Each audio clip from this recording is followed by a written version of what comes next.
नमस्कार मंडळी. दशकाच्या कला प्रवासाचा आढावा घेणाऱ्या पुस्तकाचा आणि रसास्वाद घेणाऱ्या पुस्तकाचं प्रकाशन करण्यासाठी आपण सगळे इथे जमलेलो आहोत. सामाजिक जबाबदारीचं भान राखत ज्यांनी आपल्या कलाकृती निर्माण केलेल्या आहेत आणि फक्त मनोरंजन हा दृष्टिकोन न ठेवता सहज आपल्या डोळ्यात अंजन घातलं आहे, अतिशय प्रभावीपणे काही संदेश आपल्यापर्यंत पोहोचवलेले आहेत, अशा 7 दिग्दर्शकांच्या कला प्रवासाचा आढावा घेणारं हे पुस्तक. या पुस्तकाच्या प्रकाशन समारंभाला आपण जोरदार टाळ्या वाजवत सुरुवात करूया. आणि या टाळ्यांच्या दगिरातच मी आजच्या मान्यवरांना व्यासपीठावरती बोलवते. सुप्रसिद्ध चित्रपट दिग्दर्शक, लेखक, गीतकार आणि हाडाचे कार्यकर्ते असे श्री सुनील सुखतनकर. टाळ्या वाजत राहू दे. सुप्रसिद्ध चित्रपट दिग्दर्शक, लेखक, निर्माता, संविधानाला स्पर्श करणाऱ्या कलाकृतींचे जनक जयव्रत देसाई. आपल्या सगळ्यांच्या लाडक्या लेखिका दीपा देशमुख आणि मनोविकास प्रकाशनचे सर्व अरविंदजी पाटकर या सगळ्यांनी व्यासपीठावरती स्थानापन्न व्हावं अशी मी त्यांना विनंती करते. अगदी सहज, सुलभ, सोप्या भाषेत या सगळ्या चित्रपटांचं खूबी आणि कौशल्य आणि त्या दिग्दर्शकांची हटके स्टाईल आपल्यापर्यंत दीपाताईंच्या सिद्धास्त लेखणीतून पोहोचणार आहे, डायरेक्टर्स या पुस्तकाच्या माध्यमातून. आणि ह्या अशा हटके कार्यक्रमाला आवर्जून आपला वेळ काढून आलेले हे व्यासपीठावरचे मान्यवर, मी विनंती करते आपण त्यांचं स्वागत करूया आपल्या सगळ्यांच्या तर्फे आणि मनोविकास प्रकाशनातर्फे. दीपा देशमुखांना विनंती आहे की त्यांनी सुनील सुखतनकर म्हणजे शेतीची सिंहगर्जने स्वागत करा. तरुण विचारांचे तरुणाईचं प्रतिनिधित्व करणारे जयव्रत देसाई यांचं स्वागत पाटकर सरांनी करावं असं मी त्यांना विनंती करते. राज्य शासनातर्फे पारितोषिक विजेता ग्रंथ, महाग्रंथ मी म्हणेन, जग बदलणारे ग्रंथ, या पारितोषिक लेखिका, पारितोषिक विजेत्या दीपा देशमुख त्यांचंच आज पुस्तक आपण प्रकाशित करतो आहोत. तर त्यांचंही स्वागत इथे व्हायलाच पाहिजे, कारण त्यांनी हे लिहिलं नसतं तर आजही काही घडलंच नसतं. त्यामुळे दीपा देशमुखांचं स्वागत जयव्रत देसाईंनी करावं अशी मी त्यांना विनंती करते. हे जे सगळे लेखक आपल्यापर्यंत पोहोचतात ते प्रकाशकाच्या माध्यमातून. हे दीपा देशमुखांना विनंती करते अरविंद पाटकर यांचा सत्कार त्यांनी आपल्या सगळ्यांच्या वतीने करा. दीपा देशमुखांची बहुतांश पुस्तकं मनोविकासतर्फेच प्रकाशित झालेली आहेत. एक विचारधारा कायम ठेवून आपल्या मूल्यांशी कुठलीही तडजोड न करता, आपल्या तत्वांना मुरड न घालता यशस्वीपणे 35 वर्ष प्रकाशन संस्था सुरू होणं खरंच सोपी गोष्ट नाही आहे. मी पाटकरांनी ते लिहिलेल्या हे शिवधनुष्य पेललेलं आहे. आणि हे एवढं मोठं विश्व उभारत असताना, दीपा देशमुखांची अनेक पुस्तकं प्रकाशित करत असताना आजचं हे पुस्तक त्यांना नक्की का प्रकाशित करावं असं वाटलं, ह्याच्याविषयी आपण त्यांचेच विचार आता जाणून घेऊयात. मी पाटकर सरांना विनंती करते त्यांनी कार्यक्रमाचं प्रास्ताविक करा. व्यासपीठावरील मान्यवर, आपण सर्व श्रोते, तर हे पुस्तक प्रकाशित करताना त्यांच्या डोक्यात सातत्याने खूप विषय घोळत असतात. म्हणजे जेव्हा ते पुस्तक लिहित असतात एखादं, तेव्हा किमान 4 ते 5 विषय त्यांच्या पुढच्या पुस्तकांच्या डोक्यात चालू असतात. आणि म्हणून ज्यावेळी डायरेक्टर्स हे पुस्तक प्रकाशित करायचं त्याच्या अगोदर मी त्यांना एक विषय दिला होता. तो विषय करत असताना ते म्हणलं की 4 वर्षापूर्वी मी हे पुस्तक कच्च्या आराखड्यात तयार करून ठेवलेलं आहे, हेच आपण का काढू नये. मी म्हटलं तुम्ही लिहिलेलं कोणतंही पुस्तक म्हणून प्रकाशित करत असते, काही हरकत नाही. आणि त्यातून हे पुस्तक की जे सर्वसामान्य, हे अगदी सखोल किंवा PhDचा प्रबंध किंवा अशा प्रकारचं हे पुस्तक नाही आहे. सामान्य वाचकाला, आजची पिढी आहे जी निरनिराळे सिनेमा बघते आणि त्यावेळची पिढी, स्वातंत्र्यपूर्व काळातली एक पिढी होऊन गेली दिग्दर्शकांची, ज्यांनी समाजाभिमुख पुस्तकं आपले सिनेमा तयार केले, ते मांडले. ज्यावेळी किमान सगळ्या सवलती होत्या, संधी असताना उत्कृष्ट निर्मिती, उत्कृष्ट विषय आणि उत्कृष्ट दिग्दर्शन या माध्यमातून, म्हणजे तुम्ही विषांतरांचं अगदी शेजारी जरी घेतलं आणि आता काल परवाचा आपला सिनेमा आलेला, विद्वेष निर्माण करणाऱ्या सिनेमाला चोख उत्तर देणारा शेजारीसारखा सिनेमा त्यावेळी प्रकाशित, म्हणजे किती दूरदृष्टी असावी. आपल्या राज कपूरांचं श्री 420 असेल, बुट पॉलिशसारखे सिनेमा असतील, हे वेगवेगळ्या प्रकारचे जे सिनेमा त्यावेळी निघाले होते, जे समाजाला काहीतरी देणं आपण लागतो. या देण्यातून आपल्याला काहीतरी सांगायचं आहे. यातून बनलेले सिनेमा जे होते त्याने एक पिढी घडवली होती, 2 ते 3 पिढी घडवलेल्या आहेत. अर्थात त्या सगळ्यांवर जो पगडा होता तो गांधी विचाराचा असेल, मार्क्सवादी विचाराचा असेल, नेहरूंच्या विचारांचा असेल, ह्या सगळ्यांचा त्यांच्यावर असलेल्या पगड्यातनं आणि स्वातंत्र्यपूर्व काळामध्ये ज्या संघर्ष चालला त्या संघर्षाचा परिणाम म्हणून इतके सुंदर सिनेमा निघाले होते.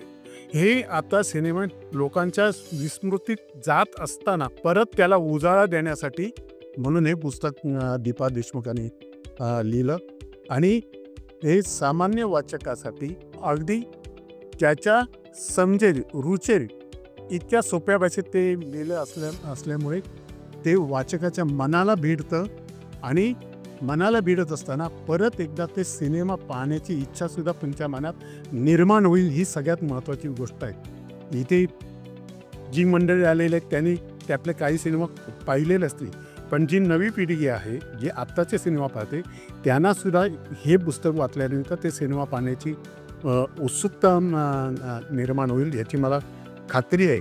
आणि त्या भूमिकेतनं आम्ही हे पुस्तक तयार केलेलं आहे. हे आलेले लोक सगळे वाचक आहेत, त्यामुळे कोणी खंत बाळगू नका. लोक हल्ली वाचत नाहीत म्हणून. लोक छान वाचतात. गेली 40 वर्ष मी व्यवसाय करतोय, तो या पुस्तकांमुळेच करतोय आणि तुम्ही वाचत असल्यामुळे करतोय. तुम्ही जर वाचत नसला असतात तर आम्ही काय हिंमत केली नसती पुस्तक प्रकाशित करण्याचा, दुसरा धंदा केला असता. तर पूर्वी लोक वाचत होते, आजही लोक वाचत आहेत आणि पुढेही भविष्यात लोक वाचणार आहे. तेव्हा लिहिणाऱ्यांनी लिहित जावे, छापणाऱ्यांनी छापत जावे, वाचणाऱ्यांनी वाचत जावे. धन्यवाद. आपल्या नर्मविरोधी शैलीतून पाटकसरांनी आपल्याशी जो संवाद साधला तो आपल्या सगळ्यांच्या कायमच लक्षात राहील. फक्त मनोरंजनच नाही तर मनोरंजनाबरोबरच आशयाचा खोलवर ठसा उमटवत आपली माणूस म्हणून जास्त चांगली माणूस होण्याची आणि आपण जास्त चांगल्या पद्धतीने घडण्याची प्रक्रिया सार्थ करणारे हे 7 जण आहेत. व्ही शांताराम, बिमल रॉय, सत्यजित रे, ऋषिकेश मुखर्जी, राज कपूर, गुरुदत्त, श्याम बेनेगल या 7 दिग्दर्शकांचा जन्मापासून म्हणजे अगदी व्यक्तीपासून कलाकारापर्यंत प्रवास कसा झाला आणि त्यांच्या काही निवडक कलाकृतींमधून त्यांनी आपल्यापर्यंत नक्की काय दिलंय हे जेव्हा आपण दीपाताईंच्या लेखणीतून वाचतो तेव्हा ते प्रसंग आपल्या डोळ्यासमोर उभे राहतात आणि आपल्याला सिल्वर स्क्रीन एक्सपिरियन्स देतात. लेखिका, सामाजिक कार्यकर्त्या, सुरेल गायक या वाणिज्य शाखेच्या पदवीधर असल्या तरीही कलाप्रांतात त्यांची अगदी छान सचेल मुसाफिरी सुरू असते. आजवर त्यांची 32 पेक्षा जास्त पुस्तकं प्रकाशित झालेली आहे. आजचं एक डायरेक्टच पुस्तक आपल्यापर्यंत आणण्यासाठी त्यांनी 109 संदर्भ ग्रंथांचा आधार घेतलेला आहे. त्यांना डायरेक्टच का लिहावं असं वाटलं की आता त्यांच्या मनोगतातून त्या सांगतील. व्यासपीठावरचे मान्यवर आणि समोरचेही सगळे मान्यवर. मी सुरुवातीला असं ठरवलं होतं की जे माझ्या जवळचे आहेत त्यांची मी नावं घेईन, कोण कोण आलं आहे ते सांगेन, पण सगळीच नावं मला घ्यावी लागतील. त्याच्यामुळे तुम्ही सगळे खूप छान वाटतंय, पण दडपणही खूप आहे. कारण आपण ज्या क्षेत्रातलं आपल्याला कळत नाही अशा क्षेत्राबद्दल आपण लिहिणं आणि पुन्हा त्यासाठी 2 दिग्गज त्यांना बोलवणं इथे याचं दडपण होतं. पण दोघांशी बोलल्यावर त्यांनी माझं दडपण बऱ्यापैकी घालवलं, त्यामुळे मी आज इथे उभी आहे. पुस्तक निर्मितीचा हा प्रवास म्हणजे आधी वाचक आणि मग त्यातनं लेखक जसा घडत जातो तसाच माझा पण झालेला आहे. आणि विशेषतः डायरेक्टर्स या पुस्तकाच्या वेळेस मला सुरुवातीलाच मुद्दाम सांगावं वाटेल की पुस्तकाचा जन्म 2दा होतो माझ्या लेखी. कारण एकदा मी लिहून पूर्ण करते आणि हुश्य करते तो एकदा असतो आणि मग नंतर माझा स्वभाव जो आहे की मग त्याचं लेआउट चांगलं आहे की नाही, मुखपृष्ठ कसं आहे, कुठला शब्द पुढे गेला आहे का मागे, शुद्ध लेखनात काही गडबड झाली आहे का, फोटो नीट आहेत का, त्याची साईज बरोबर आहे काय, सगळ्या याच्यात ते आर्टिस्ट ते तंत्रज्ञ सगळे चोख काम करत असताना मी लोडबोड करते. त्यामुळे तो एक तांत्रिकदृष्ट्या जन्म जो पुस्तकाचा आहे तो दुसरा जन्म असतो माझ्या लेखी. आणि मग दोन्ही पूर्ण झाल्यावर मग मला ते हातात आल्यावर खूप समाधान मिळतं. तर या सगळ्या याच्यात पुस्तकाचं मुखपृष्ठ याच्याकडे माझं फार बारीक लक्ष असतं. कारण मला असं वाटतं की आतमध्ये त्या पुस्तकाच्या अंतरंगात काय आहे हे पुस्तकाचं मुखपृष्ठ सांगतं. त्यामुळे ते छानच असायला पाहिजे. आणि त्यासाठी म्हणजे एखादा चित्रकार जेव्हा 10 गोष्टी करतो आणि 11व्या वेळेस त्याला वाटतं किंवा 100 वेळा करत असेल, 101 त्याला वाटतं हे छान झालंय. अशा वेळेस माझ्यासारखी न कळणारी व्यक्ती तर किती मनस्ताप होत असेल एखाद्या व्यक्तीला. तर तो मनस्ताप सहन करून गिरीश सहस्त्रबुद्धे यांनी आत्तापर्यंतच्या सगळ्या पुस्तकांचं काम केलेलं आहे. आणि मला वाटतं गिरीश सहस्त्रबुद्धे यांना डायरेक्टर्स या पुस्तकाचा सन्मान करण्यासाठी आपण स्टेजवर येण्याची मी विनंती करते. आणि सुनील सुक्तनकर यांनी त्यांना भेटवस्तू देऊन त्यांचा सन्मान केला. मला यावेळेस आवर्जून मनोविकास म्हटलं की मला गणेश दीक्षित याची नेहमी आठवण होते, कारण सगळ्या पुस्तकांचं काम करताना आमचं एक वेगळंच ट्युनिंग जमलं होतं आणि तो अचानक कोरोनाने त्याला आपल्यापासून दूर नेलं. पुस्तकाच्या वेळेस मला ही आठवण जास्त तीव्र होत जाते. आणि मग डायरेक्टर्सच्या वेळेस आता गणेश नाही आहे, हे पुस्तक कसं होणार? अशा वेळेस मनोविकासची गौरी खराडे ही अगदी गणेशची जशी बहीण असावी तशी धावून आली आणि तिने जे काम केलं म्हणजे अगदी अर्ध्या रात्री मला 12 वाजता जरी वाटलं की अरे हा शब्द नको होता इथे, त्याच्याऐवजी हा बरा वाटेल, आणि तिला कळवलं तर तिने कधीही कपाळावर आठी आणली नाही किंवा आता बस झालं तुमचं असंही कधी म्हटलं नाही. तर अशा गौरी खराडेचा पण सन्मान करावा असं मला वाटतं. तर जयप्रद देसाई यांनी गौरीला भेटवस्तू द्यावी. अरविंद पाटकर म्हणतात आणि दिल पण वाढवणं नाही गौरी खराडेचं, सगळ्यात महत्त्वाची बात. हे पुस्तक म्हणजे जेव्हा जिनियस झालं, सिम्फनी झालं, कॅनव्हास झालं, त्यावेळेस ग्रंथ झालं, त्यावेळेस असं वाटायचं की सगळे ग्रंथांनाच कृतज्ञतापूर्वक हे पुस्तक किंवा चित्रशिल्पकलेतले ते कलाकार असं मनात यायचं. पण डायरेक्टर्स पुस्तक लिहायच्या आधीच माझ्या मनात ते कोणाला अर्पण करायचं हे पक्क होतं. आणि ते म्हणजे माझा 11वीपासून सोबत असलेला, म्हणजे आम्ही नाटकात एकत्र कामं केली, घरी एकमेकांच्या जाऊन जेवणं गप्पा अशा केलेल्या आहेत, असा माझा मित्र धनंजय सरदेशपांडे याला मी ते अर्पण केलं. आणि त्याच्या दुसऱ्याच दिवशी म्हणजे आता आपलं प्रकाशन ठरलं आणि उद्या त्याला जिगीषा या नाट्यसंस्थेतर्फे मिलिंद सफाई स्मृती पुरस्कार जाहीर झालेला आहे. त्याच्यामुळे त्या आनंदात आणखीन भर पडली आहे. तर मला वाटतं आज धनंजयचं पण एक अर्ध्या मिनिटाचा सत्कार इथे व्हावा असं माझी इच्छा आहे. तर नाट्यकर्मी अतुल पेठे यांनी धनंजय सरदेशपांडे यांचे सत्कार द्यावा. मी प्रकाशक म्हणून अरविंद पाटकर यांच्याबद्दल थोडंसं 4 शब्द चांगले बोलणार होते, पण आसावरी कुलकर्णी यांनी बोलून झालेलं आहे. त्यांनी 5 मिनिटाच्या ऐवजी 15 मिनिट भाषण केलेलं आहे, त्यामुळे मी काही बोलणार नाही त्यांच्याबद्दल. पण तरीसुद्धा महाराष्ट्र शासनाने त्यांच्या कामाची दखल घेत जीवनगौरव पुरस्कार जो दिला त्याबद्दल त्यांचा अभिनंदन करायला काही हरकत नाही. मी यावेळेस मी म्हटलं ना, मी दडपण घेतलं होतं खूप, आणि मग मी सरळ लिहून काढलं माझं भाषण आणि घेऊन आले, आणि गडबड अशी झाली की त्याचं एक पानच गायब झालं. म्हणजे मी आणताना एक पानच विसरून गेले घरी. त्यामुळे आता त्यात काय होतं ते मला काहीही आठवत नाही आहे, पण कंटिन्यू पुढे जाते. ही जी पुस्तकं आत्तापर्यंत झाली, म्हणजे सुरुवात तुमचे आमचे सुपर हिरोपासून झाली, आणि बहुतेक सगळी पुस्तकं 1-2-3 पुस्तकं बुकगंगाने प्रकाशित केली, पण बाकी सगळी मनोविकासने. आणि मनोविकासने खरोखरच कुठल्याही पुस्तकाला हा विषय माझ्या डोक्यात आलाय तेव्हा नाही हा बाजूला ठेवा असं म्हटलं नाही. म्हणजे आता सुद्धा डायरेक्टर्स लिहिताना एकदम 3 विषय आले आणि त्या तिन्हीवर काम चालू आहे. पुढच्या 6 महिन्यात ती पण पुस्तकं तुम्हाला बघायला मिळतील. डायरेक्टर पुस्तकाचं प्रकाशन होत असताना मनात चित्रपट क्षेत्राविषयी, त्यातले काम करणाऱ्या प्रत्येक व्यक्तीविषयी एक कृतज्ञता मनात दाटून आली होती. याचं कारण म्हणजे आपल्या आयुष्यात 2 गोष्टी शेवटपर्यंत सोबत करत राहतात. एक म्हणजे संगीत आणि दुसरं म्हणजे चित्रपट. कधी या 2 गोष्टी निखळ मनोरंजन करतात, कधी मित्र म्हणून वाईट चांगलं सांगत राहतात, कधी जुनी जळमटं स्वच्छ करायला मदत करतात, कधी तुमच्याही नकळत तुमचा आधार बनतात. तर चित्रपटांची आणि संगीताची ही अशी सोबत होतच राहते. माझ्या बाबतीत तर नेहमीच हे सगळं घडत आलंय. म्हणजे खळखळून हसायला लावणं, ढसढसा रडायला लावणं, इतरांच्या सुखदुःखाविषयी मनात करुणा निर्माण करणं, हे सगळं या चित्रपटांनी, दिग्दर्शकांनी आणि अभिनेत्यांनी केलंय.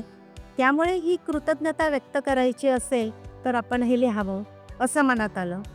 माझे वडील सरकारी नोकरी करणारे, सतत खरं तर 3 वर्षाच्या आधीच बदली व्हायची त्यांची आणि त्यामुळे आम्ही प्रत्येक वेळेस नवीन गावात जाऊन पोहोचायचो आणि मग आम्ही कंटाळू नये म्हणून छोट्या गावामध्ये दर आठवड्याला चित्रपट त्यावेळेस बदलायचे आणि मग शिपायाबरोबर आम्ही थिएटरमध्ये जाऊन बसायचो. मग साहेबांची मुलं येणार म्हणून ते थिएटर अख्खं फिनेलनी धुतलं जायचं आणि ते बॉक्स म्हणजे एक सोफा असायचा, त्याच्यावर बसून म्हणजे ते चित्रपट पण कुठले बघितले होते माहिती का, म्हणजे आता सांगायला गंमत वाटते पण मेरा गाव मेरा देश, कालीचरण, विश्वनाथ, आंध मिलो सजना, असे गुलाम बेगम बादशाह अशा प्रकारचे चित्रपट पाहिले. पण आवडायचे ते त्यावेळेस, कारण त्या वयात तसं काय, फक्त त्यावेळेस असंही व्हायचं की अरे याच्यात तर हा मेला होता, मग दुसऱ्या चित्रपटावर जिवंत कसा झाला, म्हणजे 8-8 दिवस विचार करू उत्तर नाही सापडायचं. अशा प्रवासात जे आहे की 3 तास तुम्हाला विसर पडावा असा तो काळ होता. पुढे मग राणी बंग आणि अभय बंग यांच्या निर्माणमध्ये काम करत असतानाच मला असं वाटतं त्यावेळेस मोर देखणे जंगल में ही पण फिल्म सुनील सुक्तनकर आणि सुमित्राताई यांनी बनवली होती. ती त्यात निर्माणचा एकीकडे प्रवास होताच त्याचे चित्रपटात, फिल्ममध्ये. पण झालं असं की आम्ही फिल्म क्लब सुरू केला. आधी मुंबईमध्ये सुरू केला आणि मी जेव्हा पुण्यात आले तेव्हा पुण्यात सुरू केला आणि त्या फिल्म क्लबला गीताली अधूनमधून, विद्याताई येत असत, गीताली आणि रेणुताई गावस्कर आल्यात, या पण येत असत. तर त्यावेळेस जयप्रद हा मुंबईहून दर महिन्याला यायचा आणि ते चित्रपट बघताना म्हणजे एक चित्रपट बघितला बस झालं, तो पुन्हा बघायचा आहे कधीही डोक्यात नव्हतं. जे जयप्रदमुळे कळालं की अरे किती जागा सुटल्या होत्या आपल्या बघायच्या, म्हणजे आपण धारावले कणातनं बघितलं पण ती भिंत तशी का होती, त्याच्यावरचं पेंटिंग तसं का होतं, म्हणजे इतक्या गोष्टी की तो असे तुकडे तुकडे पुन्हा दाखवायचा आणि त्यावेळेस कळायचं अरे हा चित्रपट असा बघतात का परत. आणि जयप्रद म्हणजे खूप जवळचा झाला, तो आहेच तसा माणूस, त्याच्यामुळे फिल्म क्लब बंद झाला काही कालांतराने आणि मग बंद झाल्यानंतर असं झालं की जागेची उपलब्धता अनेक कारणं होती आणि मग असंच एक वळण असं आलं की आपल्या सगळ्यांच्याच आयुष्यात असे टप्पे येतात, चढ उतार आणि मी थोडीशी गोंधळले, भांबावले आणि आता पुढे काय करायचं असा अंधार वाटत होता की आता काय करू मी. आणि अशा वेळेस सगळी निर्माणची मुलं होतीच माझ्यासोबत, पण तरी सुद्धा समजत नव्हतं की कसे पचवू मी हे आकार. अशा वेळेस मला वाटतं मी जर म्हणजे स्त्री पुरुष स्त्रीवाद वगैरे मध्ये नाही आणत, पण पुरुष असते तर मी मस्तपैकी दारूच्या आहारी गेले असते, पण मी चित्रपटांच्या आहारी गेले दारूच्या ऐवजी. आणि मी रोज एक पिक्चर बघत होते, बघितलेलेच बघत होते, म्हणजे गुरुदत्तचे, बिमल रॉयचे, आणि जे बघितलेले होते ते मला नव्याने कळायला लागले. असं वाटलं की हे आपल्याला आधी का नाही दिसलं. तर हे चित्रपट बघताना मग असं वाटलं की आपण लिहायला हवं, कारण बघून झालेत, त्याच्याविषयी लिहून झाल्यात, नोट्स काढून झाल्यात. तर मग त्याचा एक आराखडा तयार झाला आणि डायरेक्टर्स नाव तर ते त्याच वेळेस सुचलं होतं. 7च दिग्दर्शक घ्यावेत असं नक्की केलं. मला अनेकांनी फेसबुकवर असं पण म्हटलंय तुम्हाला स्त्री दिग्दर्शिका दिसल्या नाहीत का वगैरे वगैरे, पण मी असं म्हणेन की पुढच्या टप्प्यात त्यांना पुढच्या टप्प्यात घेऊ. पण हे 7 लिहितानाच 500 पानं होत आली होती, त्याच्यामुळे मग पुन्हा प्रकाशकांचा विचार, पुस्तक विक्रीचा विचार, आणि जास्त किंमत लावली तर लोक पुस्तक विकत घेणार नाही. त्यामुळे या 7 मध्ये आत्ता सांगितलं तसं की व्ही शांताराम, राज कपूर, गुरुदत्त, बिमल रॉय, ऋषिकेश मुखर्जी, श्याम बेनेगल अशी सगळी एक 7 मंडळी याच्यात दाखल झाली. पण ही दाखल झाल्यानंतर काहीतरी अर्धवट राहिलंय अजून असं मला सारखं वाटत होतं, कारण आखरी खत हा चेतन आनंदचा चित्रपट बघताना मी जेवढा वेळा बघते तेवढा वेळ मी रडत राहते, तेवढंच जसं काही मी पहिल्यांदा बघतीये. आणि हकीकत असेल पण मला आखरी खत जास्त आवडतो, त्यामुळे चेतन आनंद आणि आखरी खत. गाईड तर आपण कोणीच त्याला काही नावं ठेवायचा प्रश्नच नाहीये, म्हणजे एक अजरामर कलाकृती, त्यामुळे विजय आनंद आणि गाईड याच्यात कसं बसवायचं असं म्हणून मी किशोर कुमारला बसवलं, कारण मला किशोर कुमार भयंकर आवडतो. त्यामुळे दूर का राही आणि किशोर कुमार असं गरम हवा बघितला होता, तो मी कितीदाही बघू शकते आणि पुन्हा पुन्हा त्यातलं काहीतरी नवीन सापडत राहतं. त्यामुळे MS सत्यू आणि गरम हवा हा पण त्याच्यात दाखल झाला. तर असे पुन्हा 7 चित्रपट. आणि शैलेंद्र तिसरी कसम, म्हणजे जरी याचा दिग्दर्शक कोण वगैरे असा वाद जरी झाला तरी शैलेंद्राने त्या चित्रपटासाठी जे आयुष्य खर्ची केलं किंवा संपवलं म्हणू, त्यामुळे शैलेंद्र आणि तिसरी कसम असं पण मला त्याच्यात ॲड करावंसं वाटलं. आणि मग हे पुस्तक हळूहळू आकार घेत राहिलं.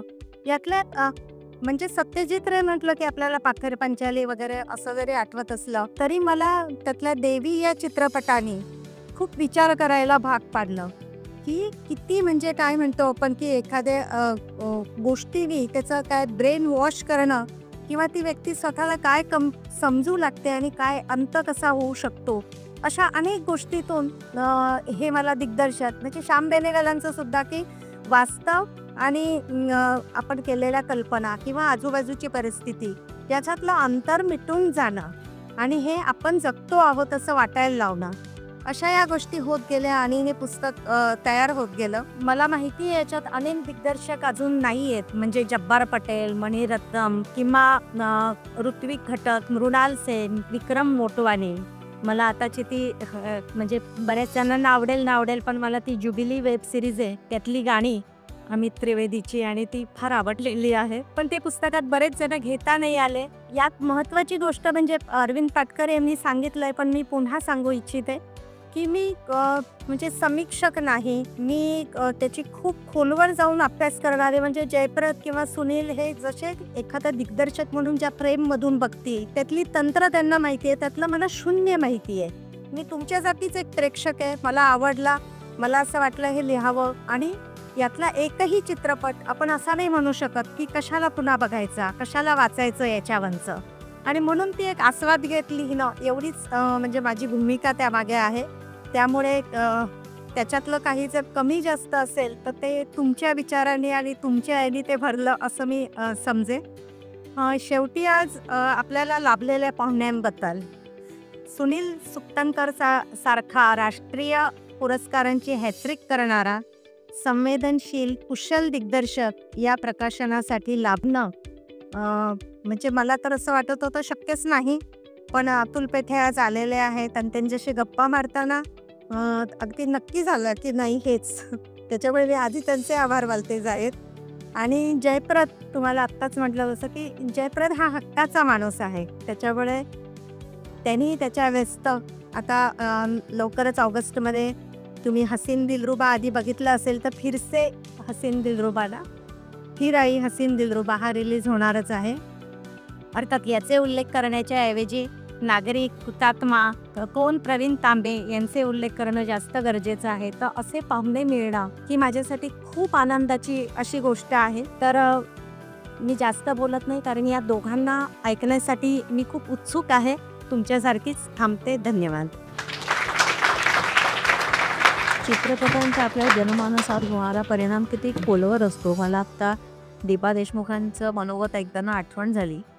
आणि आता दीपा देशमुख लिखित डायरेक्टर्स वाचताना सुद्धा बऱ्याचशा राहून गेलेल्या गोष्टी कळणार आहेत. आणि आत्ताच्या तंत्रज्ञानाच्या प्रगतीमध्ये ते जुने चित्रपट पुन्हा बघता येतील का, कसे बघता येतील, ह्या दृष्टीने शोध घेतला जाणार आहे ह्याची मला पूर्ण खात्री आहे. आता जास्त वेळ न घेता मी व्यासपीठावरच्या मान्यवरांना नम्र विनंती करते परत पुस्तक वाचताना.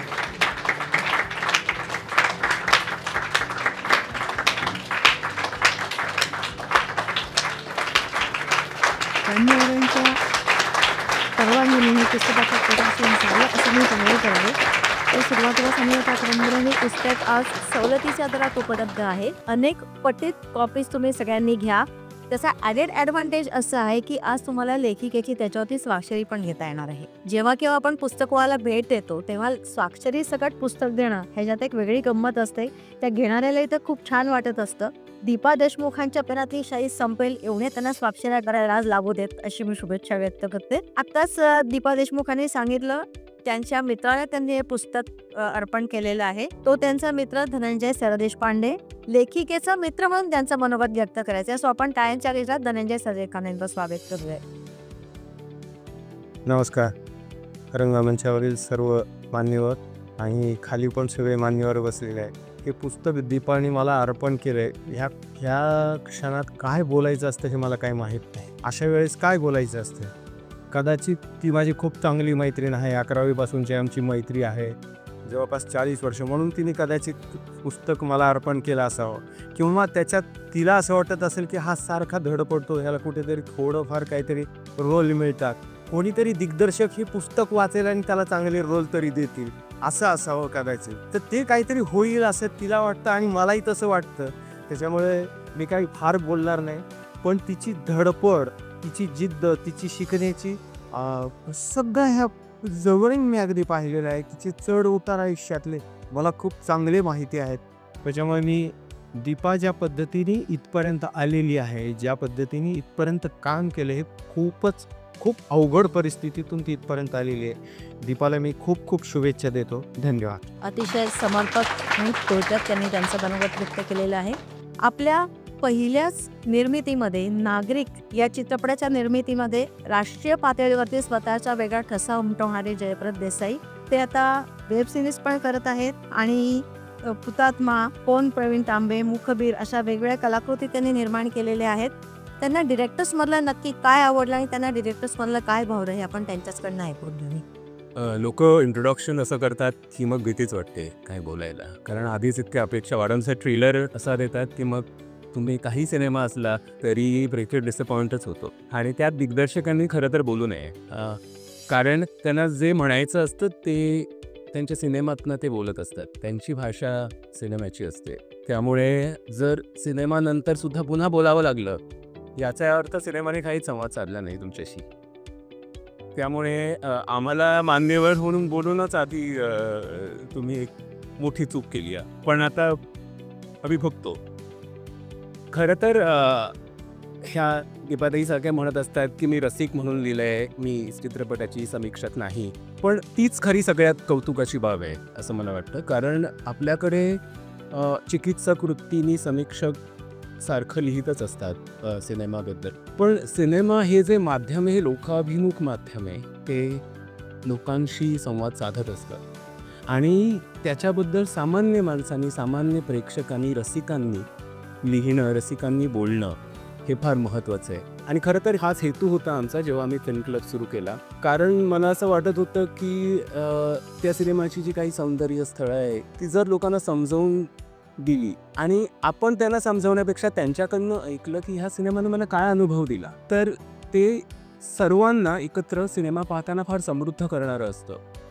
म्हणजे मी खरं सांगतो, मी रेणुताईंबरोबर अनेक शाळांमध्ये जाऊन आणि अनेक वस्त्यांमध्ये जाऊन सिनेमे दाखवले. मी फिल्म क्लब आमचे मुंबई, पुणे, औरंगाबादला चालू होते. या सगळ्या प्रवासामध्ये आम्ही जे शिकलो ते फार मोठं होतं. एस्पेशली मला असं वाटतं की फिल्म मेकर म्हणून माझ्या कामावरती, माझ्या पर्सनॅलिटीवरती ह्या सगळ्या गोष्टींचा फार मोठा प्रभाव झाला. फिल्म मेकर हा कायम घडतच असतो, त्यामुळे शिक्षण हे काही संपत नाही. म्हणजे आजसुद्धा मला काहीतरी जाणवलं, हे कुठेतरी माझ्यात उतरलं, ते अप्रत्यक्षपणे माझ्या सिनेमात उतरणारच. आणि म्हणून जेव्हा मला दीपाताई म्हणाल्या की काही लोकांनी, ज्या समीक्षकांनी वाचलं ते म्हणाले की हो पण ही दिग्दर्शक असे नव्हते, त्यांचं म्हणणं तसं होतं वगैरे, मला एक गंमत आठवते. मी लहानपणापासून शाळेत असल्यापासून स्टीव्हन स्पिलबर्गचे सिनेमे पाहतो आणि मला असं वाटतं की मी स्टीव्हन स्पिलबर्गला एका मित्रासारखा ओळखतो. माझी त्याची ओळख पुस्तक त्याच्या सिनेमातून आहे आणि खरं सांगायचं तर मला कधी त्याला भेटण्याची इच्छा पण नाही आहे, कारण जी इमेज आहे त्याची, तो जो स्टीव्हन स्पिलबर्ग मी माझ्या मनात उभा केला आहे तो परिपूर्ण आहे. मला आता खऱ्या स्टीव्हन स्पिलबर्गला भेटून त्याला धक्का द्यायचा नाही आहे. आणि खरं सांगायचं तर दिग्दर्शकाची प्रकृती ही त्याला भेटण्यापेक्षा त्याचा सिनेमा बघून चांगली कळत असते, कारण कला हे असं माध्यम आहे की तुम्ही काही जाणीवपूर्वक करत नसता. सगळं मी जे आहे ते अप्रत्यक्षपणे माझ्या सिनेमात उतरत असतं आणि माझ्यासुद्धा म्हणजे विदाऊट माय नॉलेज समटाईम्स मला कधी मी असा माझ्या ज्या काय म्हणायचं लिमिटेशन्स आहेत एक व्यक्तित्व म्हणून, त्या मला वाटतात की माझ्या सिनेमात उतरू नये, पण ते उतरतात. त्याला मी सुद्धा अडवू शकत नाही. त्यामुळे एका दिग्दर्शकाची, एका कलाकाराची, आणि दिग्दर्शकाचं जे लाईफ असतं ते ॲक्शन आणि कटमध्ये नसतं, म्हणून दिग्दर्शक लपवू शकत नाही. ॲक्टर कदाचित लपवू शकतो, कारण कटनंतर तो काय करतो आणि ॲक्शनच्या आधी तो काय असतो हे तुम्हाला कधीच दिसत नाही. पण दिग्दर्शक हा 24 तास 12 महिने सतत त्याचा सिनेमा बनवत असतो आणि त्यामुळे तो जसा आहे तसाच्या तसा अगदी त्याच्या सिनेमात उतरत असतो. त्याला नको नको असे तरीही सुद्धा हे जे दिग्दर्शक दीपक यांनी निवडलेत हे 7 दिग्दर्शक हे त्यांनी एका अर्थाने इंडियन सिनेमाला डिफाईन केलं आहे गेली 60-70 वर्ष. त्यामुळे आणि ती खूप मोठी लोक आहेत. आपण सगळ्यांनी त्यांचे सिनेमे पाहिले आहेत आणि ह्या सगळ्यांची गंमत अशी आहे की ह्यांनी ते त्यांचे जे सिनेमे सिलेक्ट केले आहेत ज्यांच्याबद्दल बोलायला ते त्यांच्या आयुष्यातल्या वेगळ्या वेगळ्या टप्प्यांवरचे सिनेमे आहेत. कुळकू माणूस, शेजारी बनवलेला व्ही शांताराम आणि झनक झनक पायल बाजे किंवा पिंजरा बनवणारा व्ही शांताराम. ह्या 2 सिनेमांमध्ये कधी कधी कदाचित 40 वर्षाचं अंतर आहे. हा एकच माणूस आहे पण तरीसुद्धा ही 2 वेगळी माणसं आहे. आणि हेच जे मी मागाशी म्हणत असतो की आम्ही रोज शिकत असतो. त्यामुळे आणि स्पेशली आर्टिस्ट हा जसं जसं त्याचं वय वाढत असतं तसं तसा तो एका वेगळ्या प्रवासाला लागत असतो. सिनेमा फिल्म मेकर म्हणून मला वाटतं व्ही शांताराम त्यांच्या आयुष्याच्या वेगळ्या वेगळ्या टप्प्यात काहीतरी वेगळं वेगळं शोधत होते आणि ते तुम्हाला त्यांच्या सिनेमात दिसतं. मला एक त्यांनी त्यांच्याच आत्मचरित्रात शांतारामामध्ये असं लिहिलं आहे की त्यांचं काहीतरी 90व्या वर्षी त्यांनी मोठं he had a long life. तर त्या 92व्या वर्षी ते असं म्हणाले की मला असं वाटतं मला महाभारत बनवायचं आहे पण महाभारताचा जो पट आहे तो काही एका सिनेमात मावणार नाही तर मला 6 तरी सिनेमे बनवले पाहिजे. जसं लॉर्ड ऑफ द रिंग्सची आपण ट्रायोलॉजी म्हणतो किंवा आपण आता युनिवर्स मेटावर्स या सगळ्या गोष्टी आता आल्या तर मला 6 सिनेमे महाभारतावर बनवायचे आणि आता माझं वय 92 आहे तर हे करायला मला 125 वर्ष तरी जगावं लागेल. आणि ते फार सिरियसली बोलत होते आणि त्यांना खात्री होती की मी 125 वर्ष जगी आणि ते म्हणत होते की आता मी फिजिकली कसा फिट राहीन त्याच्यासाठी मला किती भांडवल उभं करावं लागेल वगैरे त्याचं मी आता नियोजन केलं पाहिजे वगैरे वगैरे. तर ह्या सिनेमात ते एका वेगळ्या प्रवासाला लागले होते तेव्हा त्यांना एक वेगळा दरवाजा उघडला होता. अनफॉर्च्युनेटली ते जगले नाहीत आणि ते कधी महाभारत बनवू शकले नाही. पण हा या आर्टिस्ट लोकांचा आमचा प्रवास असतो. सिनेमा हे अतिशय प्रभावी माध्यम आहे. म्हणजे मी असं म्हणतो की कधी कधी मला भीती वाटते की ही किती मोठी जबाबदारी आहे की तुम्ही जेव्हा आम्ही ही सिनेमे वस्त्यांमध्ये दाखवत होतो लहान मुलांना दाखवत होतो तर लोक प्रभावित होतात. लहान लहान मुलं आणि एका अशा ससेप्टेबल एज ज्याला आपण म्हणतो की अशा वयात ज्याच्यामध्ये ते फार वल्नरेबल असतात त्याच्यामध्ये तुम्ही त्या लोकांवरती हा प्रभाव पाडत असतात. मला कधी कधी गंमत वाटते की फिल्म मेकर्स म्हणून आम्हाला या जबाबदारीची जाणीव आहे का. पण परत जसं मी म्हणत होतो की हे जाणीवपूर्वक काहीच होत नसतं. हे सगळं अज्ञातपणे किंवा नेणिवेच्या पातळीवरती तुमच्या कामात होत असतं. तुम्ही आता जर आपण ह्या लोकांचं जेव्हा आपण म्हणतो की सामाजिक भान होतं त्यांना जाणीव होती का सामाजिक भानाची मला माहीत नाही पण ती माणसं तशी होती आणि ते नेणिवेच्या पातळीतून त्यांच्या कामात त्यांच्या नकळत उतरत होतं. त्याच्यामध्ये कधीच काहीतरी मला मोठं सामाजिक म्हणजे सोशली रेलेव्हंट सांगायचं आहे असं कधीच आव नव्हता. त्याच्यामध्ये ते फार साधं सोपं आणि गोष्टीच्या माध्यमातून.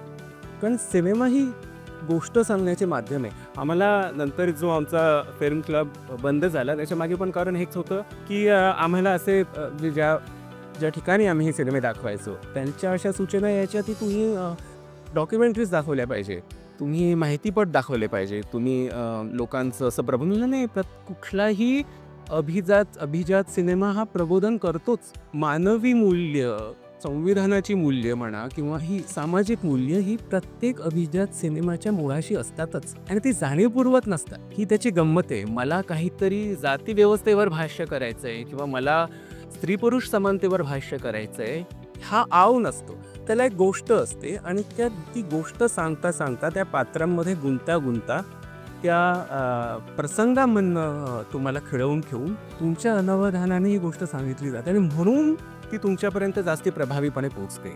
मला भाषण दिलेलं आवडत नाही, म्हणजे प्रेक्षकाला सुद्धा भाषण ऐकलेलं आवडत नाही. तू कोण सांगणार आहे मला, मी कशाला ऐकू तुझं. पण हीच गोष्ट जेव्हा राजकुमार हिरानी गांधीगिरी म्हणून सांगतो तेव्हा बुंदाबाई लगेराव बुंदाबाई म्हणून तेव्हा तुम्हाला ती गोष्ट जास्ती प्रभावीपणे कळते.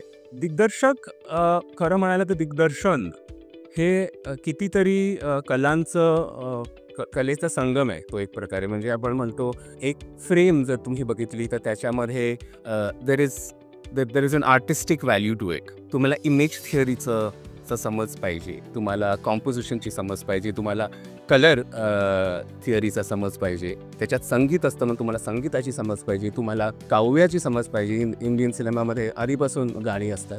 तुम्हाला गोष्टीची, तुम्हाला अभिनयाची, तुम्हाला आम्ही सेट बनवतो त्यामुळे तुम्हाला आर्किटेक्चरची, तुम्हाला म्हणजे it is like an amalgamation of different arts. Cinema कदाचित हे असंच एक कलेचं माध्यम आहे ज्याच्यात वेगळ्या वेगळ्या कला एकत्र येतात. आणि मी म्हणतो कधी कधी की a good film maker also has to be a good dancer. तर का त्याचा विषय असलेला सिनेमा बनवण्याची त्याला गरज नाही, पण the movement of your characters in a frame is nothing but dance. Even the movement of the camera is a dance. त्यामुळे तुम्हाला जेव्हा एका कोरिओग्राफीचा, एका मुव्हमेंटचा जेव्हा तुम्हाला समज असतो, तो परत अप्रत्यक्षपणे तुमच्या सिनेमात उतरत असतो. तुम्हाला हिंडावं लागतं. आम्ही आलिया कजान म्हणून मोठा डिरेक्टर होता, तो म्हणतो की director doesn't only eat, he studies food. म्हणजे तुम्हाला संस्कृती भारतात जितकी इतक्या विविध भाषा बोलल्या जातात, इतके विविध आपण we R full of diversities. तर भारतात काम करणाऱ्या एका कलाकाराला किती सखोल समज पाहिजे भारतीय संस्कृतीची.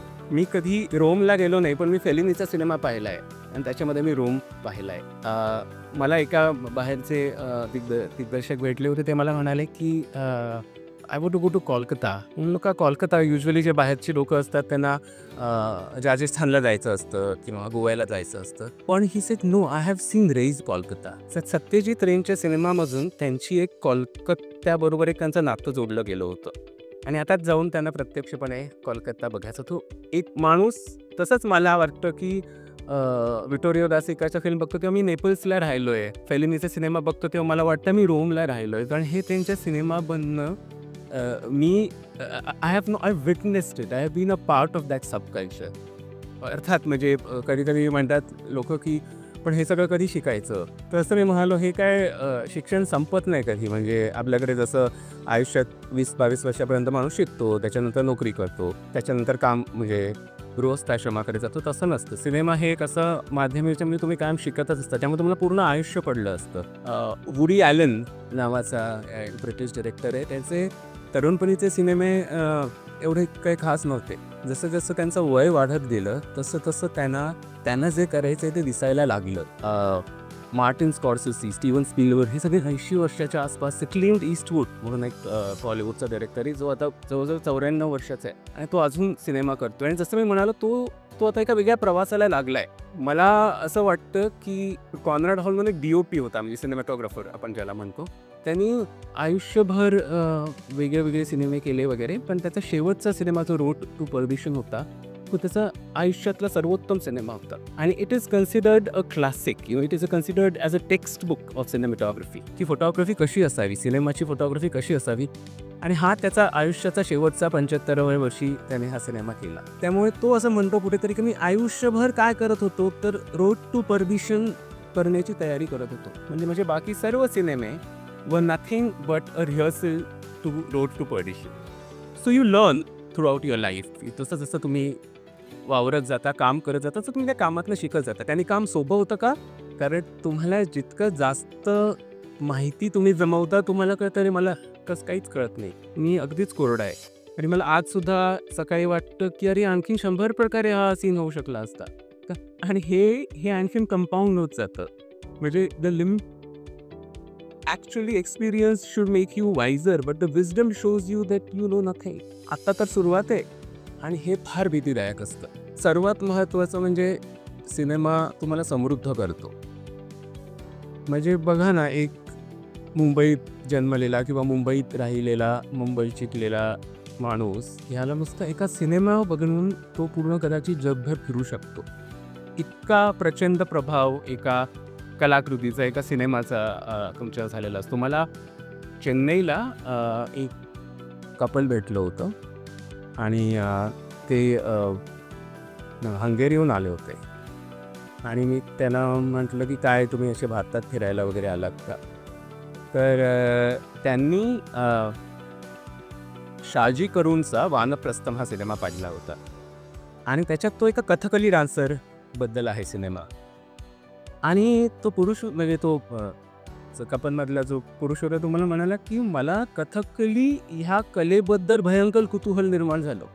10 वर्षापूर्वी हा सिनेमा पाहिला आणि मी कथकलीचं तंत्रशुद्ध शिक्षण घ्यायला भारतात आलो आणि मला धक्का बसला की शहाजी करूनला सुद्धा माहीत नाही की एक त्यांनी सहज बनवलेला सिनेमा ह्याचा इतका मोठा प्रचंड प्रभाव हंगेरीमध्ये राहणाऱ्या एका एका जोडप्यावरती होऊ शकतो. So this is the power of cinema.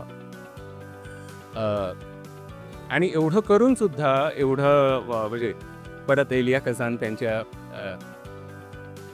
एका लेखाच्या शेवटी असं म्हणतात की मला सगळ्यात हे सगळं येऊन सुद्धा सर्वात जास्त तुम्हाला काय यावं लागतं, सर्वात जास्त तुम्हाला काय माहीत पाहिजे, तर तो म्हणतो स्वतः.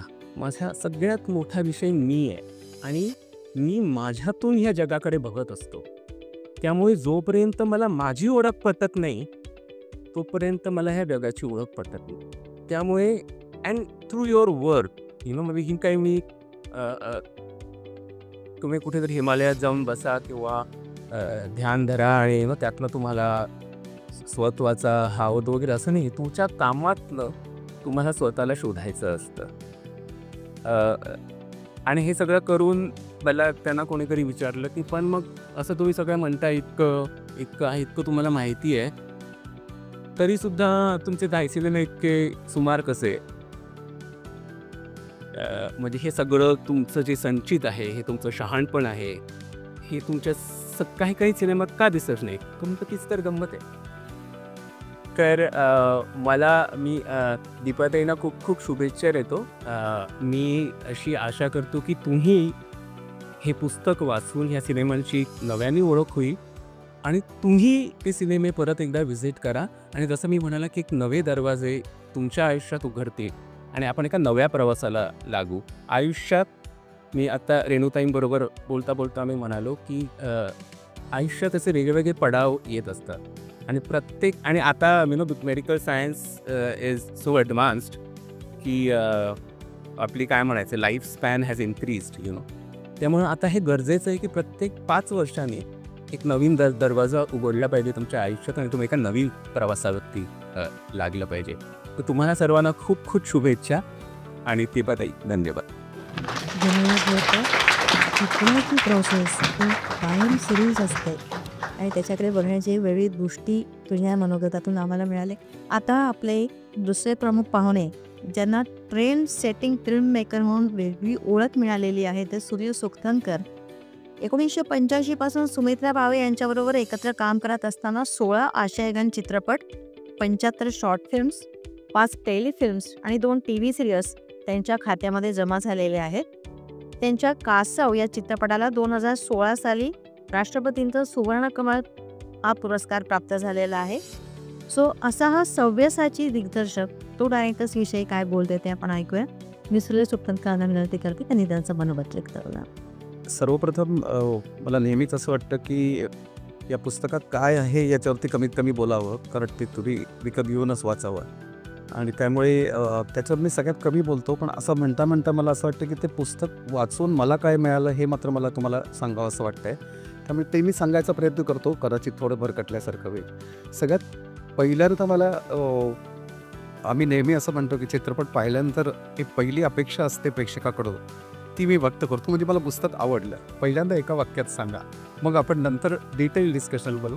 मला पुस्तक आवडलं आणि ते मला म्हणजे अनेक गोष्टींसाठी आवडलं. तर ती एक सर्वाधिक गोष्ट अशी होती की मला असं वाटलं की खूप स्फूर्ती मिळाल्यासारखं वाटलं, उमेद मिळाल्यासारखी वाटली. आणि म्हणजे या सगळ्यांचे हे जे 7 मंडळी आहेत आणि आणखीनही पुढच्या परिशिष्टामध्ये अनेक कलावंत भेटतात, तर असं वाटलं की त्यांच्याशी आपलं नातं आहे.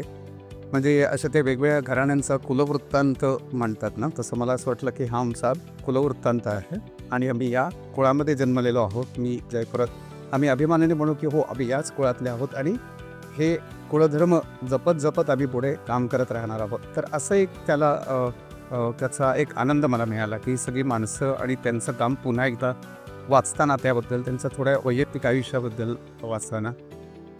दुसरं म्हणजे मला मनोविकास प्रकाशन आणि पाटकर यांचे आभार मानायचे आहेत की आणि हे चित्रपट बनवणाऱ्या दिग्दर्शकांनाच कळू शकतं की लेखक दिग्दर्शक मिळून कलाकृती तयार करायची असते, पण निर्माताच मिळत नाही आणि त्यासाठी अनेक प्रकल्प अडकून पडलेले असतात. तर ते बरोबर मला वाटतं स्टेटस या प्रकाशकाचं आहे की ती निर्मिती घडवणं आणि त्यासाठी संपूर्ण उभं राहणं हे जोपर्यंत होत नाही तोपर्यंत ते पुस्तक वाचकापर्यंत कधी येणारच नाही. त्यामुळे मला त्यांचे आभार मानायचे की अत्यंत सुंदर निर्मिती मूल्य असलेलं हे पुस्तक तयार झालं आहे. म्हणजे आत्ता श्रीपू भागवत पुरस्काराचाही उल्लेख झाला, तर मला असं वाटतं की श्रीपू भागवतांना खूप जवळून पाहिलं आहे आणि त्याच्या निगुतीने संपूर्ण तो कार्यभाग त्यांचा चालायचा आणि ते पुस्तक असं ते म्हणजे बाळाचा जन्म या पद्धतीने जपत ते पार पडायचं. त्याच्यामध्ये लेआउट असेल, हे असेल, सगळ्या गोष्टी एकूण ते निर्मिती मूल्य सुंदर असावं यासाठी जो एक त्यांचा अट्टाहास असायचा तो या पुस्तकात काही आपल्याला जाणवतो. त्यामुळे खरोखरच ते नातं मला अगदी 100% वाटतं श्रीपूंचं तुमच्या प्रकाशन संस्थेपर्यंत आलेलं. म्हणजे मला संपूर्ण पुस्तक वाचल्यानंतर अक्षरशः नीच्या नगरमधला नीरस स्वार एवढं सुद्धा तर बाकी मला काही सापडलं नाही. आणि म्हणजे श्रीपूंच्यामुळेच बहुतेक तो एक शाप आहे की मी प्रूफ रिडिंग केल्यासारखं वाचत बसतो. पण खरंच हा गमतीचा प्रकार आहे, पण खूप छान वाटलं हे पुस्तक वाचून. आणि मला जे मिळालं मी असं म्हणतो आहे ते या 7 जणांबद्दल विशेषतः आणि त्यानंतरच्याही काही कलाकारांची त्यांनी ओळख करून दिली आहे. त्यांच्याविषयीच्या काही वैयक्तिक आठवणी पण जागा झाल्या. म्हणजे थोडासा आपला वेळ घेऊन मला काही गमती सांगाव्याशा वाटत आहे की सर्वप्रथम नाव येतं ते व्ही शांतारामजींचं आणि त्यांच्या प्रदीर्घ आयुष्याबद्दलही जयप्रत बोलला.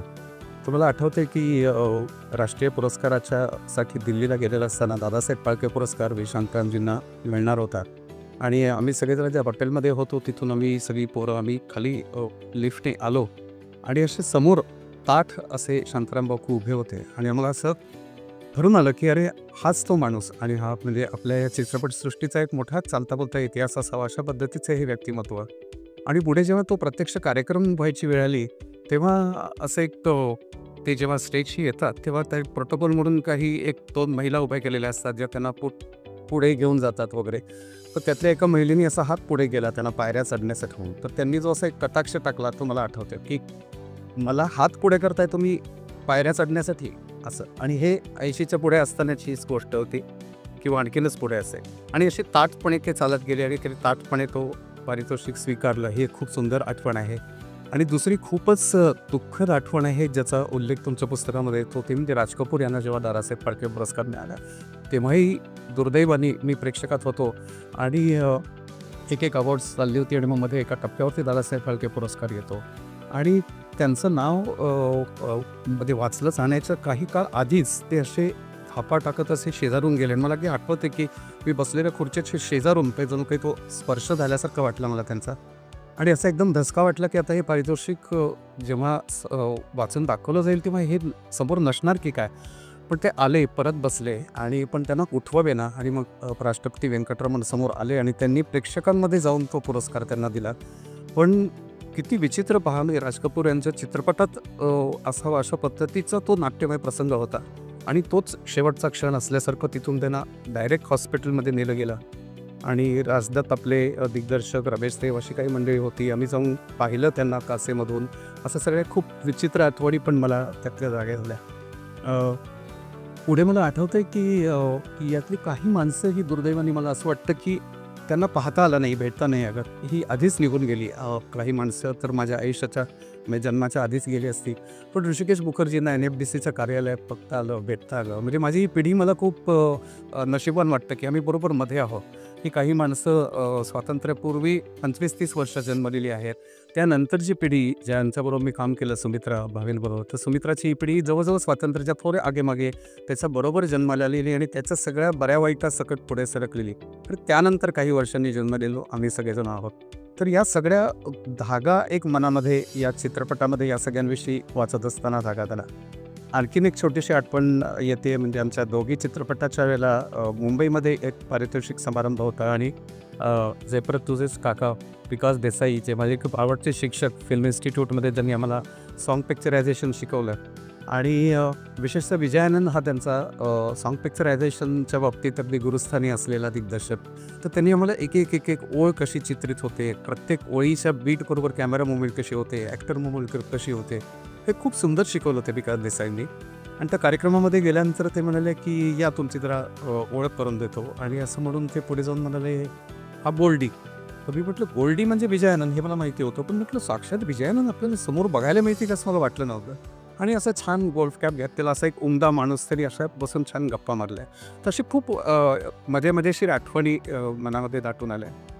यानं जोडून मला दुसरं एक जे मी कुलवृत्तांत हा शब्द या अर्थाने वापरला की मला असं वाटतं की दीपाताई तुम्ही जी निवड केलेली आहे ती मला खूप मनापासून आवडली की हीच 7 माणसं का. तर मला असं वाटतं की पुरोगामी डाव्या विचारसरणीची आधुनिक विचार करणारी, इथे आपण सोशलिस्ट फाउंडेशनमध्ये आहोत, तर समाजवादी विचारसरणीची अशी सगळी ही माणसं आहेत त्यांच्या स्वतःच्या प्रत्येकाच्या दिग्दर्शनाच्या प्रवासामध्ये आणि ते चित्रपटांमधून जे सांगताहेत त्याच्यात त्यांच्या पद्धतीने विविध अंगांनी ही सगळी विचारसरणी व्यक्त झाली असं मला वाटतं. आणि दुर्दैवाने आज आपण पुण्यामध्ये आहोत आणि या सगळ्या पुरोगामी विचाराच्या पुण्यामध्ये सुद्धा अशी पण पुस्तकं प्रकाशित होत आहेत की डावी विचारसरणी ही जगाला लागलेली कीड आहे आणि वळवळ आहे अशा पद्धतीची पुस्तकंसुद्धा प्रकाशित होत आहेत.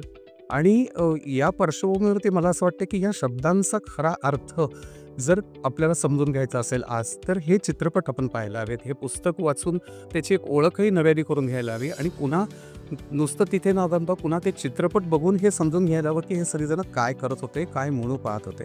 हे म्हणताना मला असं वाटतं की आज आपण समाज म्हणून, विश्व म्हणून सुद्धा काहीतरी विचित्र टप्प्यावर आलेलो आहोत. म्हणजे ते शीतयुद्ध संपून गेलं, अमेरिका, रशिया असे सगळे जे काही टोकं होती त्यापेक्षा एका भलत्याच कुठल्या तरी पातळीवरती आपण आल्यानंतर आज आपल्याला डावी विचारसरणी असं म्हटल्यानंतर कुठेतरी एक महत्त्वाकांक्षी, राक्षसी महत्त्वाकांक्षा असलेला चीनच काय दिसतो. तेव्हा म्हणजे जेव्हा मेरा जोता है जपानी असं शैलेंद्र जेव्हा म्हणतात आणि सरपे लाल टोपी रूसी असं म्हणतात, तो कवी अशी गंमत करून ओळ नीट नसतो, त्यांना काहीतरी म्हणायचं आहे त्याच्यात. रूसी लाल टोपी मी डोक्यावर घातली असं तो का म्हणतोय, तर त्याला पुतीनचा रशिया नाही म्हणायचं आहे, त्याला तो तेव्हाचा रशिया दिसत होता. आणि त्यामध्ये नंतरच्या आलेल्या काही लाटा असतील, हुकुमशाहीच्या लाटाही असतील, अत्याचाराच्या अन्यायाचे भागही असतील, पण मला असं वाटतं या सगळ्यांमध्ये नेहरूंचा समाजवाद, गांधींची अहिंसा जी 2 आखे बारातमध्ये आपल्याला शांताराम बापूंच्या सिनेमात दिसते, बिमल रॉयमध्ये असेल, बलराज सानींचं इप्पामधलं करिअर असेल त्यामध्ये असेल, या सगळ्या माणसांमध्ये हा एक विचारसरणीचा जो धागा दिसतो. तर मला असं वाटतं की त्यांना दावेपणा, पुरोगामी विचारसरणी, सेक्युलर समाज या सगळ्याच्या मुळाशी, समाजवाद या शब्दांच्या मुळाशी मानवता दिसते आहे. आज अनेकांच्या बोलण्यात तो शब्द ऐकला आणि मला बरं वाटलं की इतक्या वेळा हा शब्द असं या ठिकाणी उच्चारला जातो आहे. तर त्यांना या सर्व चित्रपट दिग्दर्शकांना मला असं वाटतं की चित्रपट हा कुठल्या तरी मध्ये विचित्र पद्धतीच्या अशा अद्भुतरम्य जगामध्ये प्रेक्षकाला घेऊन जाणं आणि त्याला काहीतरी पलायन करायला, आपल्या वास्तवापासून दूर पळायला मदत करण्याचं काम करणारं माध्यम आहे असं न वाटता त्यांना सामान्य माणसांच्या कथा सांगाव्याशा वाटल्या आणि सामान्य माणसांची सुखदुःख सांगावीशी वाटली आणि त्यांचा दावेपणा हा मला तिथे वाटतो. म्हणजे बलराज सानी तुमच्या पुस्तकात खूप सुंदर उल्लेख आहे की हा माणूस जाऊन त्या साध्या पोशाखामध्ये खरोखरच हात रिक्षा ओढत राहतो, त्याच्यामध्ये आपल्या बायकोला आणि मुलीला, बहिणीला बसवून स्वतः रिक्षा ओढून पायाला फोड येईपर्यंत ते काम करतो, कारण त्याला त्या साध्या माणसाचं दुःख समजून घ्यायचं असतं. हा अशा 5 स्टार हॉटेलमधनं येऊन 2 मिनिटाचं डायलॉग बोलून गेलो असं करणारा अभिनेता नाही आहे, कारण तो एप्टांमधून आलेला आहे, कारण तो त्या विचारसरणीतून आलेला आहे. तर मला असं वाटतं हे सत्यजित रायमध्येही दिसतं, बिमल रॉयमध्येही दिसतं. मला आठवतं की एका फेस्टिवलसाठी आम्ही परदेशी गेलो होतो आणि नेहमीच तुम्ही ज्या देशात नाही त्या देशातल्या दिग्दर्शकांच्या आठवणी लोक तुम्हाला सांगतात. तर सत्यजित राय हे नाव तर नेहमीच अभिमानाने एक निघतं, तर कोणी सगळेच बोलतात. पण जर्मनीमधले एक समीक्षक असं म्हणायला की अहो तुमच्या सगळ्या देशांनी एका दिग्दर्शकावर खूप अन्याय केला असं मला वाटतं. तर मी म्हटलं कोण असं तुम्हाला म्हणायचं आहे, तर ते म्हणाले बिमल रॉय. की कदाचित तुम्हाला बिमल रॉयचं महत्त्व कळलंच नाही, तुम्ही सत्यजित राय यांचं महत्त्व कमी होत नाही आहे, पण दुसऱ्या बाजूने बिमल रॉय हा माणूस हा त्या वेळेचा जो एक मुख्य धारेतला चित्रपट होता, सामान्य माणसापर्यंत पोहोचणारा चित्रपट होता, जनकहाणी होती, मनोरंजन होतं, या सगळ्यामधूनही केवढं मोठं काम करत होता आणि केवढ्या मोठ्या दृकश्राव्य प्रतिमा तयार करत होता आणि त्याचा या इतिहासामध्ये किती मोठं मोल आहे हे तुम्हा भारतीयांना कदाचित नीटचं कळलेलं नाही आहे, पण आम्ही इथे आज त्याचा अभ्यास करतो आहोत. तर हे जगाच्या पाठीवर कुठे कुठे सापडत राहतात. याचं पुढे मला एक थोडंसं असंही सांगावंसं वाटतं की या सगळ्यांची चित्रपटीय कारकीर्द बघताना मला असं वाटतं की त्यांनी जे चित्रपट तयार केले यापेक्षा त्यांची समजूत खूप मोठी होती. आता जयप्रद जसं म्हणाला ना की माझा मी समजायला पाहिजे, तसं मला असं वाटतं की राज कपूरला जो मी सापडला होता, बिमल रॉयना जो मी सापडत होता, सत्यजित रायना जो मी सापडत होता, तो खरं तर खूप मोठा विचारवंत होता. त्यांना समाजाचं खूप सुंदर आकलन होत होतं. म्हणजे बायसिकल थीमसारखा चित्रपट जेव्हा विक्टोरिया डिसिकांनी बनवला इटलीमध्ये आणि एक न्यू रिअलिझमची एक त्यांनी मुहूर्तमेढ रोवली असं म्हणतात. तो चित्रपट पाहून एकीकडे बिमल रॉय पण भारावला जातो, राज कपूर भारावला जातो. त्यातून यांनी पोलीससारखा चित्रपट केला, यांनी 2 बिघा जमीनसारखा चित्रपट केला. तर ही प्रेरणा आपल्या मातीमध्ये कशी रुजवावी हेही त्यांना कळत होतं. पण मला सांगायचं ते खरं म्हणजे पुढे आहे की मला अनेकदा असं वाटतं की आपण प्रेक्षक, आपण समाज हा आपण इतके कमी पडत राहतो की आपण आपल्यातल्या कलावंतांना मुक्त करत नाही, मोठं होऊ देत नाही. आपणच त्यांचे पाय खेचत असतो प्रेक्षक म्हणून आणि आपल्यातलं सामान्यत्व हे त्यांच्यावरती लादून त्यांचा सिनेमा जितका मोठा होऊ शकेल त्यापेक्षा तो कमी प्रतीचा राहू देतो की काय, असं मला या लोकांकडे बघताना वाटत राहिलं आहे. म्हणजे मला अनेकदा वाटतं की गुरुदत्तची ती एकच प्रतिमा प्यासामधली बघताना की तो येशू ख्रिस्तासारखा उभा आहे, मागून लाईट येतो आहे आणि तो समोर स्टेजवरती त्याचाच मृत्यूचा सोहळा चाललेला आहे, त्याच्याच कवितांचं पुस्तक भलतीच माणसं किडनॅप करून हायजॅक करून घेऊन गेलेली आहेत आणि तो त्याचा मृत्यू झाला असं म्हणत असलेला माणूस तो खरा जो कवी आहे, जो समाजाविषयी बोलतोय, समाजाचा ढाचा मला बदलायचा असं म्हणतोय, तो कवी तिथे उभा आहे. ही समजूत मनातून आहे आणि सिनेमातून कशी मांडायची हे कळणारा हा दिग्दर्शक आहे. याच्या चित्रपटामध्ये असाही प्रसंग असतो की तो तेलमालीसारखं गाणं म्हणत येतो, जे खूप सुंदर आहे. जॉनी वॉकर खूप सुंदर अभिनेते होते, पण त्यातला प्रसंग तुम्ही पाहिलं तर एका मेंटल हॉस्पिटलसारखा एक प्रसंग दिसतो म्हणजे त्यातलं तार वाकवून तो असं पळून जातो. तो मला असं वाटतं की त्याच्या पटकथेमध्ये ह्या माणसाला हे 100% कळलं असणार की मला इतका पाळवं प्रसंग नाही आहे करायचा, माझी बुद्धी याच्यापेक्षा खूप मोठी आहे. पण आपलं प्रेक्षक असं आहे की त्यांना काही पायऱ्या उतराव्या लागतात आणि यातल्या अनेक दिग्दर्शकांचा आज मी विचार करताना मला असं वाटतं की कुठे कुठे ही पायऱ्या उतरायची वेळ आली असेल यांना, कारण नाहीतरी आणखीन काय काय करू शकले असते. म्हणजे प्यासा किंवा कागज के फूल हे अपयशी का होतात हे आज आपण ते चित्रपट डोक्यावर घेत असताना विचार करायला पाहिजे. म्हणजे नागरिकसारखा सिनेमा जेव्हा मी जयप्रद तुझा बघितला तो मला वाटलं होतं की म्हणजे असा तो चालेल आणि इतके प्रेक्षक बघतील, कारण मुंबई, तिथलं राजकारण, महाराष्ट्राचं राजकारण, त्याच्यामध्ये बिल्डर लॉबी, या सगळ्याचं इतकं सुंदर चित्रण आणि ते एखाद्या थ्रिलरसारखं रंगवलेलं. पण का नाही हा इतक्या मोठ्या प्रमाणावर प्रेक्षकांच्या मनामध्ये तो उचलला जात? याचं कारण आपण प्रेक्षक म्हणून मागे पडतो आणि आपण प्रेक्षक म्हणून काहीतरी वेगळ्याच अपेक्षा धरतो का त्या काळामध्ये सुद्धा. आणि म्हणून असं वाटत राहिलं मला की गुरुदत्तला अजून काहीतरी करता आलं असतं. किंवा माझा लाडका किशोर कुमार, तुम्ही म्हणाल तसं मला किशोर कुमार भयंकर मनापासून आवडतो. आणि मला मध्यंतरी एका शाळेमध्ये मुलाखतीत विचारलं की तुम्हाला कोण व्हायचं होतं, तुम्ही म्हटलं खूप लहान असताना मला किशोर कुमार व्हायचं होतं.